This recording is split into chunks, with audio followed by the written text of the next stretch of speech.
tuned into Quick Charge, the high voltage podcast bringing you the top stories in electric vehicles and sustainable energy daily.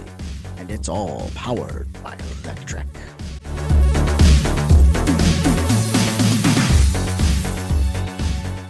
Welcome to Quick Charge. It's October 28th, 2024, and I'm your host, Joe Boris. We're just 3 days away from Halloween here on Quick Charge and basically the rest of the world, because that's how calendars work. Now, if you have vivid nightmares about things moving around by themselves, poltergeists, and cars being driven by themselves, bad news for you. Waymo has secured $5.6 billion in new funding before expanding its robotaxis to a number of new cities in 2025. For the last 3 months, Waymo has expanded its operations to cities like Los Angeles and San Francisco, announced plans to integrate Ioniq 5 BEVs into its fleet, and snagged Tesla's head of vehicle programs. Part of Waymo's success in development and expansion to new cities is the financial backing of parent company Alphabet, Google. This past June, Alphabet committed another $5 billion to be distributed over the next several years. Today, Waymo announced its Series C funding round closed at an oversubscribed amount of $5.6 billion, led, of course, by Alphabet. Now, if you're not excited about being driven around by a robot and you'd rather be driven around by a person, there's good news for you. EV owners are volunteering to drive you to the polls in at least 11 states. And if you're an EV owner and you're willing to drive someone else to the polls so that they can participate in democracy this fall, you can volunteer as well. We'll put a link to this in the show notes. I've referred to this several times. It is absolutely important that you get out and vote for whatever political party that you like, regardless of whether we agree with each other or not. Voting and having your voice heard is at the core of what we are as Americans. So definitely get out there and vote.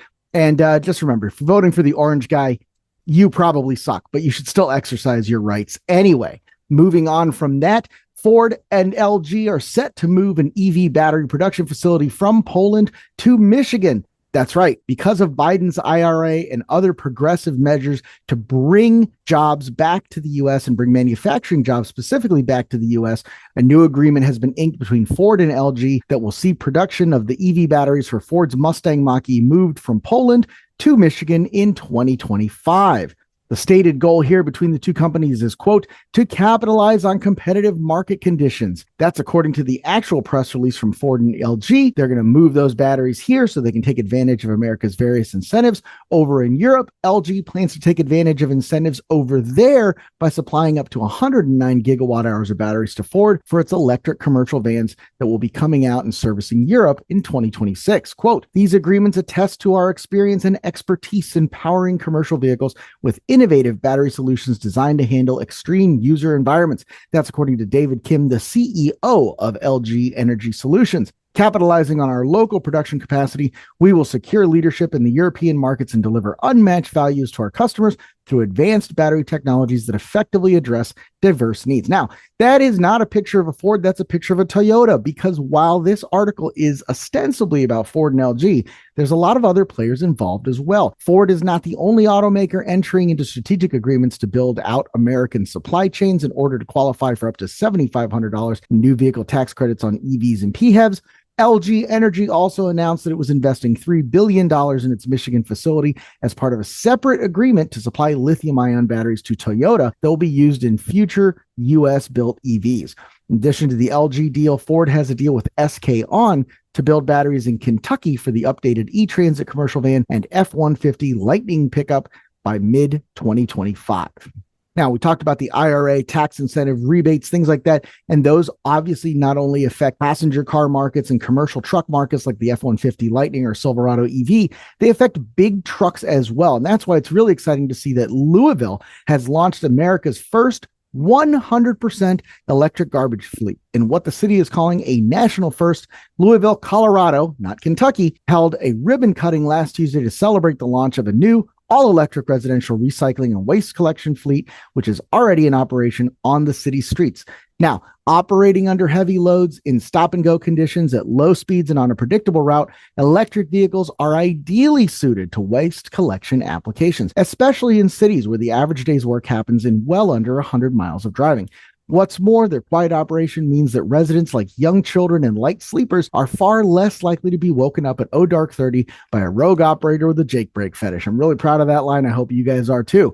We are so proud that Louisville will be the first city in the nation with a fully electric collection fleet, says Mayor Chris Lay. These innovative EV collection trucks will fulfill our trash, compost, and recycling needs, reduce noise pollution, and include larger windshields to increase each driver's field of vision and lower greenhouse gas emissions, making our neighborhoods quieter, safer, and healthier. It's hard to argue with benefits like those.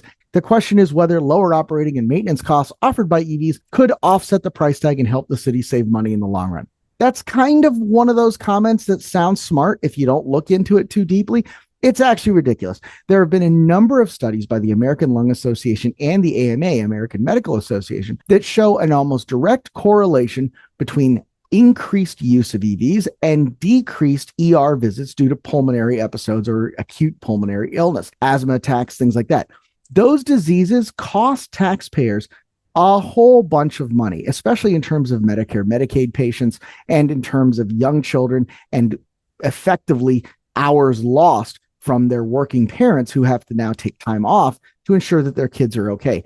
Those costs add up to the tens of millions, if not billions of dollars across an entire state, and at a city level are easily into the millions. So someone making that comment is incredibly short-sighted and not looking at the larger picture of what these things actually cost us, what diesel actually costs us, what the price of blowing diesel into the faces of our school children actually costs us. So everyone out there who thinks this is a clever argument or who wants to point at the price tag of these trucks and say, well, there's better use of our money. No, you're wrong. The good news is this is the kind of political discourse that is healthy and that is imperative to be held in any decent, free, democratic society. What is not up for debate is whether or not certain groups of that society are actually human beings or are not worthy of participating in the same rights and freedoms that other groups are. So if that's how you think, we know how you're voting, you probably shouldn't. I'd prefer that you didn't. But hey, political disagreements about how we spend our money, how we spend taxes are always beneficial. And that's why we welcome and included this criticism from Colorado Public Radio. With BMP customers getting real incentive money from the feds for medium and heavy duty EVs, and it's even more from state and local utility programs. However, there's a very minimal risk of falling on the wrong side of the cost benefit equation, no matter how you choose to weigh it in favor one way or the other. As for the trucks themselves, the Louisville fleet includes 4 McNeilus Volterra ZSLs co-developed with insights from Republic Services. The trucks feature 360-degree cameras, an enlarged windshield for improved visibility, lane departure sensors, automatic emergency braking, and audible devices that alert nearby drivers and pedestrians to compensate for the required operations. Now, we have a couple of similar vehicles. They're actually based on the Mac EV platform rather than the McNeilus platform running around here in Chicago. And despite them having sensors and audio signals on there, with my earbuds in, I got the volume cranked up. I assure you, I am going to be killed by one of these trucks. If you don't like me, you want Mikey to come back, just wait. I will eventually be killed by one of these trucks. All your dreams will come true. The Volterra ZSL is available in 499 and 665 kilowatt hour battery applications and are eligible for even more incentive money from HVIP and the state of Colorado. The city of Louisville's commitment to sustainability is something we truly applaud, said Richard Copeland, Republic Services Vice President of Municipal Services. To be the first municipality in the country to adopt a fully electrified fleet showcases their desire to find tangible solutions to reduce greenhouse gas emissions and combat climate change. Our partnership exemplifies how we can contribute to a more sustainable world. Now, if you're like me, the biggest takeaway from all that was, wow, there is a Louisville in Colorado. I had no idea. Somebody had a great point in the comments. They said they turned off their search history. Obviously, that's going to be to clear out the cookies and not have their previous reading of this article influence the search results. And they went in and they had to go through 50 search results on Google before they found one that had anything to do with something that wasn't Louisville, Kentucky. So that was kind of fun. And I'm glad one of you guys did that for us. I look forward to hearing more smart things in the comments. Now, one thing I'm not looking forward to reading about in the comments is nonsense about hydrogen. Hydrogen is not a great fuel for garbage trucks. It's not a great fuel for semi trucks. It's not a great fuel for transportation at all. We've covered this many, many times, but we're going to continue to cover it because it's ridiculous.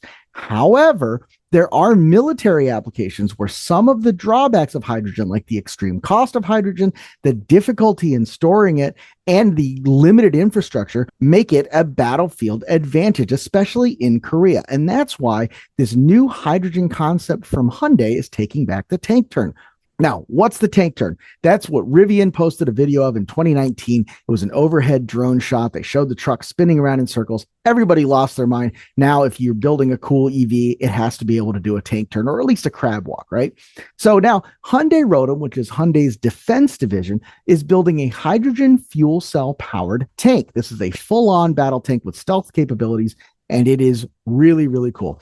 Diesel electric drive technology isn't new. It's been powering trains, cranes, and other big machines for decades. It's only relatively recently, though, that the U.S. military began experimenting with diesel electric hybrid tanks. That's the Bradley BHEV prototype that broke cover for the first time, at least publicly, in 2022. Now, that vehicle had a 20% improvement in fuel economy, increased operating range, and improved performance in terms of acceleration and handling compared to the standard all-diesel Bradley. In addition to that, the Army projected that the Bradley BHEV would require reduced maintenance compared to its pure diesel counterparts.